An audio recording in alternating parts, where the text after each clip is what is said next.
9.7.2, probability of multiple events. Objective, find the probability of the event A and B, or the probability of the event A or B. Dependent event is when the outcome of one event affects the second. Independent is when the outcome of one does not affect the second. And mutually exclusive events are two events that cannot happen at the same time. The probability of A union B. So when we see this union, it means and. Everything in A and everything in B. So it's the union symbol. So the probability of A and B can both happen at the same time. Then the probability of A and B would be the probability of A plus the probability of B minus the probability of their intersection. So that upside down U is intersection. And the reason why we would want to subtract that is if this is A and this is B, and this section right here is the intersection of A and B, well, if we add the probability of A,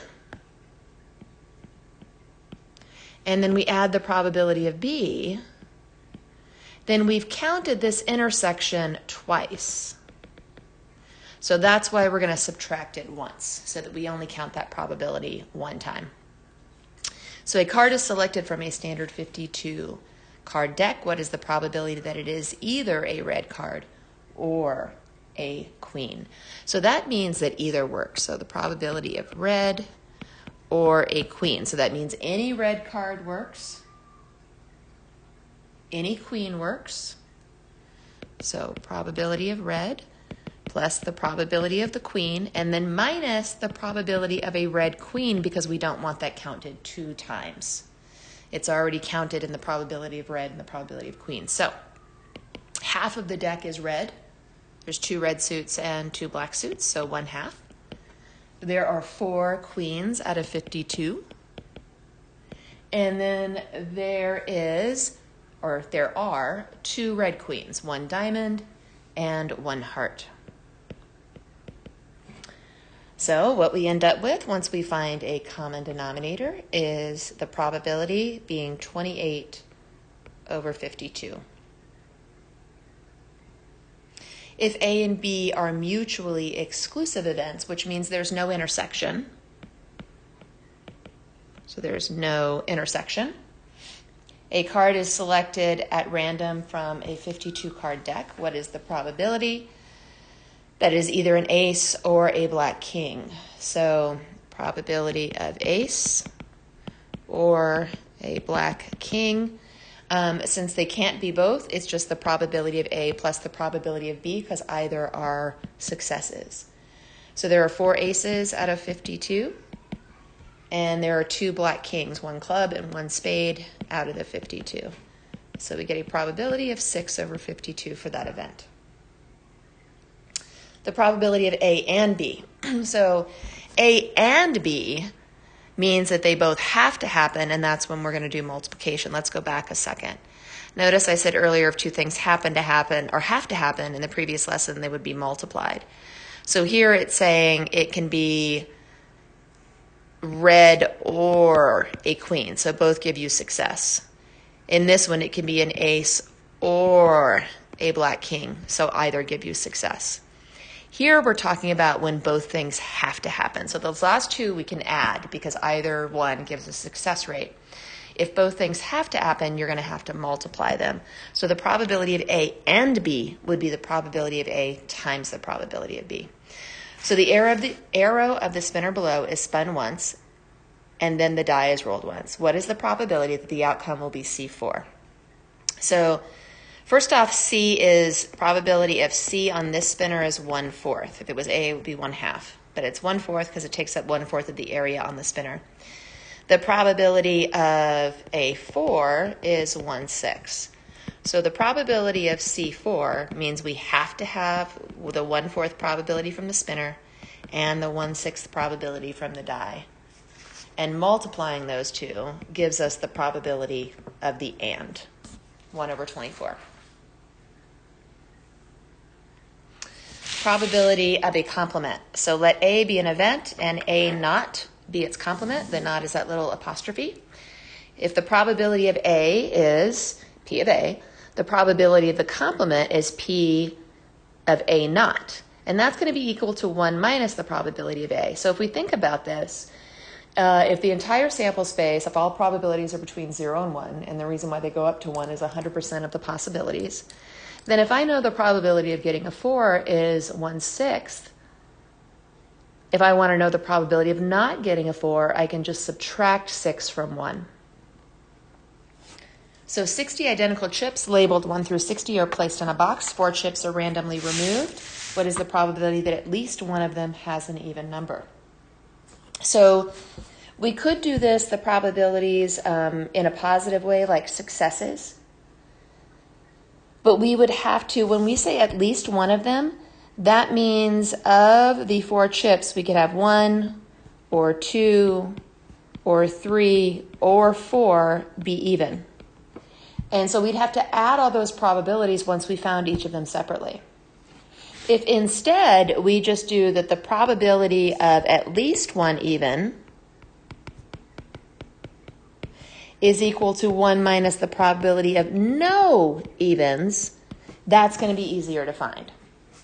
So 1 minus, to have a probability of no evens, it means I have to have a probability of no evens on each draw. So the probability of no evens on the first times the probability of no evens on the second times the probability of no evens on the third and the probability of no evens on the fourth. And so we have 1 minus, well, the first one, there'll be half of them that will be even and odd. So 30 out of the 60 are not even. But after we've taken one of those, only 29 of the 59 remaining are not even. Then 28 of the 58. And then finally 27 of the 57. So this actually is an easier probability to find than the other way, because if you had at least one, you could have at least one on the first chip, on the second chip, the third chip, the fourth chip. So there is a really exhaustive way that you'd have to go through that in the affirmative. Much easier to do the complement. So 1 minus 0.056, which is going to give us a probability approximation of 0.944.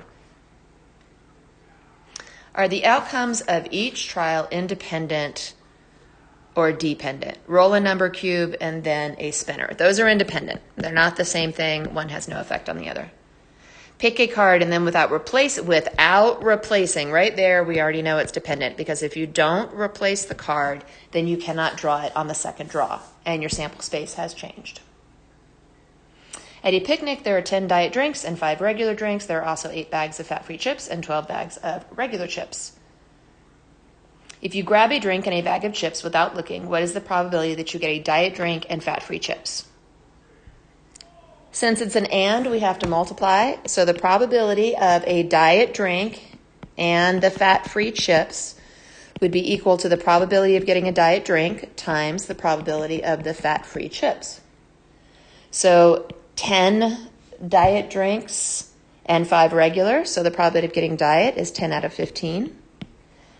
And then there are 8 bags of fat-free chips and 12 bags of regular, so that would be 8 out of 20. If you want, you can reduce to make the multiplication a little bit easier. But we get 4 over 15 as our probability of getting a diet drink and fat-free chips. You roll a standard number cube. Are the events mutually exclusive? So rolling a 2 and rolling a 3 at a different time, those are mutually exclusive events. You can't roll one cube and get a 2 and a 3 simultaneously. Rolling an even number and a multiple of 3, no. Basically because of the number 6. 6 is even and it's a multiple of 3. At a high school, a student can take a foreign language. 37% of the students, I think, that says it can take one foreign language. So that's the important piece. We can take one foreign language at a time. 37% of the students take Spanish and 15% take French. What is the probability that a student chosen at random is taking Spanish or French? So probability of taking Spanish or French, obviously there's another language out there that they're not taking. If it's an or, then we can add the two probabilities because the probability of Spanish gives us a success or the probability of French gives us a success. We need to write the percentage of students as a decimal to express it as a probability. So if 37% take Spanish, that is a probability of 0.37 that any one student would be taking Spanish. And then probability of French is there's 15%, so that would be expressed as 0.15. We add those two numbers and we get a 0.52% that a student chosen at random is taking one of those languages. You reach into a dish and you select a token at random. What is the probability that the token is round or green? This is not a mutually exclusive event because we have round green tokens. So the probability of round or green is going to be equal to the probability of round would be a success, plus the probability of green would be a success, but we've got to subtract the probability of a round green so that we don't count that probability twice. So the probability of round, 1, 2, 3, 4, 5 round, I believe. 1, 2, 3, 4, 5. Out of